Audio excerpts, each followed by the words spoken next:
What's going on, everyone? So I think it's hilarious, the narrative that's just circling around the Lakers, right? Like, you look at kind of what the media is generating. All of a sudden, Luka is this terrible player, and he's on the Lakers. He's overweight. I thought he looked fine to me. He did not look 270 to me. He looked like he always does, right? Which, yeah, is he out of shape? Sure, he's always out of shape, but he's still giving you 38-8. Like, he's fine.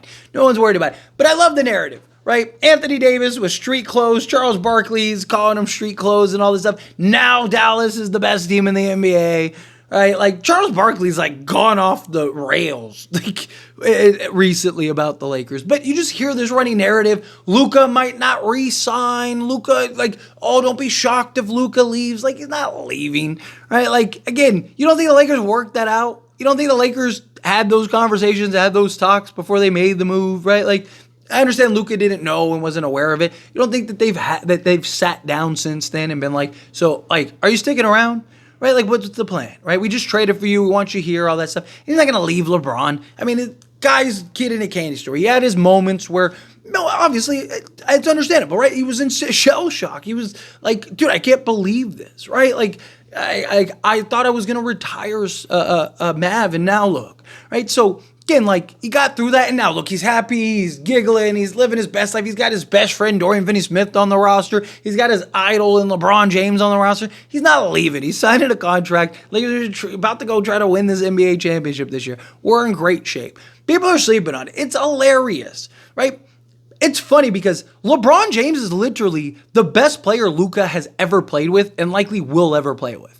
And Luka has done more with less than the roster he currently has right now. Now, look, I'm not saying pencil them in, that they're an absolute championship contender and it's a lock and they're going to win the championship and all that stuff. No, I want to see a few things. Let's let them play and all that stuff.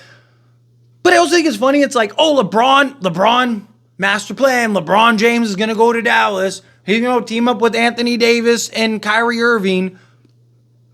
Isn't it more likely that Kyrie would leave Dallas and go with Luka? Isn't the only reason he re-signed was to play with Luka? And we know for a fact he wants to play with LeBron. So if anyone was going to leave, right, LeBron said himself, if I wanted out or if I felt a type of way, I would have waived my no trade clause and got up out of here, right? Like, I would already have been gone. And there's talks and reports from people that would know that are like, no, he's going to sign a new contract. And he's probably going to take a discount so Lakers can go try to win a championship because he wants to win with Luka and he wants to win with his son. He wants to win a championship with his son. And he just got the best chance he could possibly get with Luka. Right? Like, what are we talking about here? If anyone was going to leave, it's Kyrie Irving to go back to the Lakers. Right? Or not back to Lakers, but to the Lakers to go play with Luka and LeBron because it's the two guys that he likes to play with, right? And LeBron can now be the third guy, and Luka and Kyrie can do all that stuff, and now they have LeBron to default to instead of like a PJ Washington. Could you imagine that? And you know who can make that happen? LeBron James. He could play for the vet minimum if he wanted to next year. I don't think he'll go that low, but he could. And if Kyrie opts out and wants to leave, you're probably working on a sign and trade anyway. So you're probably going to trade Rui and a couple other things to go get that. And then Dallas is going to lose Anthony Davis. Why are people talking about the Lakers like the Lakers are going to lose everybody? Like, when does that happen? Guys usually don't leave the Lakers. Like, Dwight Howard was like the last guy, but even he would have stuck around, but Kobe made him cry and he was like, get me out of here, right? Like, otherwise he probably would have stayed, right? Like, again, guys don't leave the Lakers. But you know who very well might leave Dallas?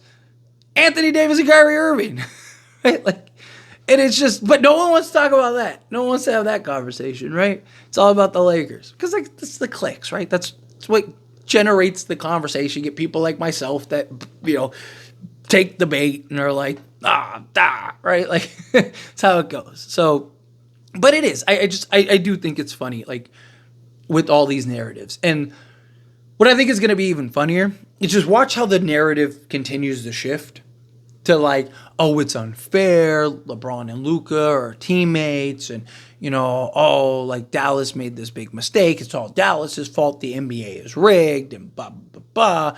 Right? When at this time, like watch like month or two from now, like watch how different the conversation is.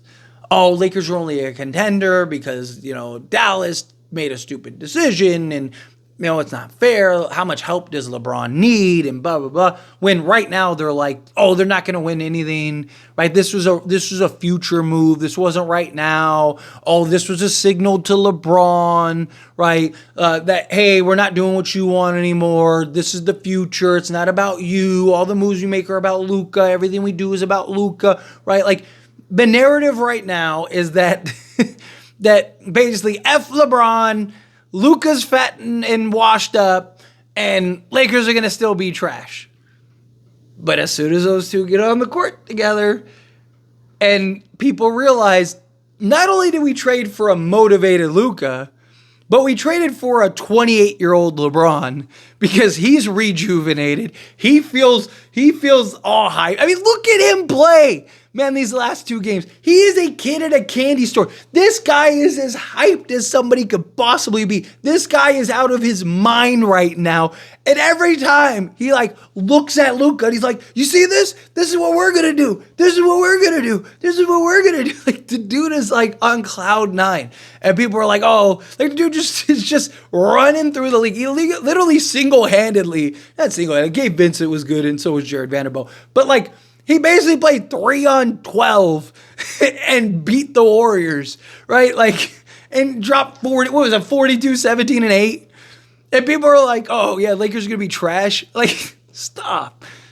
What is everyone going to say when we win the championship? Watch how quickly that this narrative starts to change when Luka and LeBron are on the court and Lakers go on a run and are the 3 seed now or something, right? Look, it's very possible. Maybe this does go down in flames.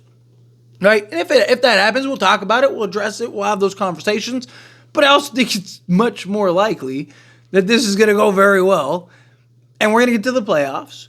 And again, I'm not ready to crown them king yet. Right? I'm not ready to put the crown on their head and go, that's it. You are the king. Here you go. Right? I'm not ready to do that yet. Right? I still want to see how do Luka and LeBron mesh. I wouldn't be shocked if there's a little bit of a learning curve, a little bit of just this doesn't look as good as we need it to look. I can see there being this incredible high, right? Luka comes, Mark Williams comes, and then Lakers just go on this win 8 straight games or something like that, or win 10 out of 12 or something like that again. And they're the 3 seed and everything's looking good. And then, they kind of come back to reality a little bit. Right? I could definitely see something like that. But, you're going to win games. You're going to have Luka and LeBron. You're going to win a lot of games with Luka and LeBron. And then once you get to the playoffs, talk about 2 of the greatest playoff performers ever. Not just right now. Literally in the history of the game. Luka's, second behind Jordan as far as, point average. The guy is as good as it gets. And guess what? All the teams, Denver, I am very confident we beat Denver right now.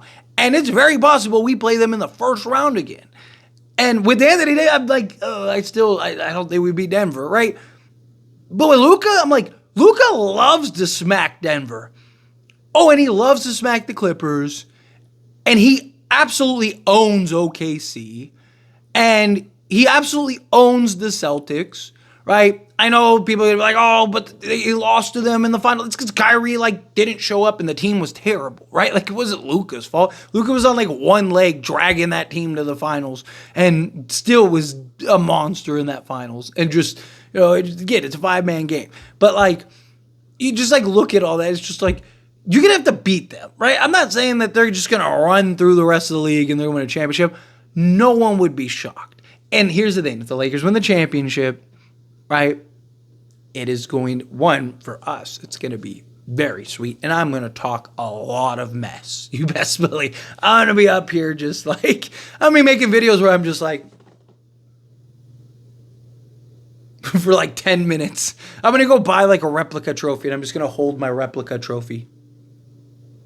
You're just going to get 10-minute videos of that. I'm telling you, I'm just talking all this shit. But watch how quickly the narrative changed. Watch how quick. Oh, it's because LeBron had Luka and blah, blah, blah, blah. And, I feel bad for Dallas because the Lakers win the championship. Dude, I feel bad for the Mavs, right? it's going to be, if the Lakers win the championship this year with LeBron and Luka, that's not going to go very well.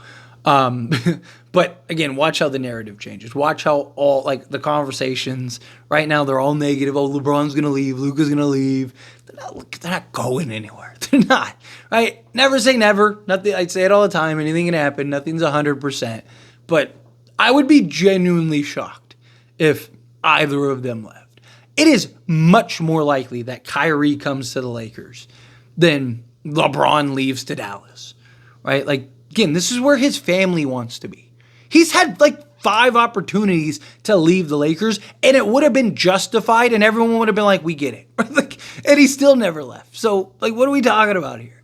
But anyway, I just wanted to kind of talk about this. Just kind of something that was like on my mind, and I was like, this is great. Let's talk about it. Let's give our opinion. So, as always, this is a discussion, so pass a question on you. Let me know your thoughts and opinions down in the comments. What do you think? How do you feel? What are your thoughts? Do you agree with all my points? Do you agree with kind of the narrative and how it's going to switch and change up? Do you think like, nah, like it'll stay the same? I mean, don't get me wrong, there is some of that narrative, but most of it is just like negative, right? But let me know your thoughts and opinions down in the comments below.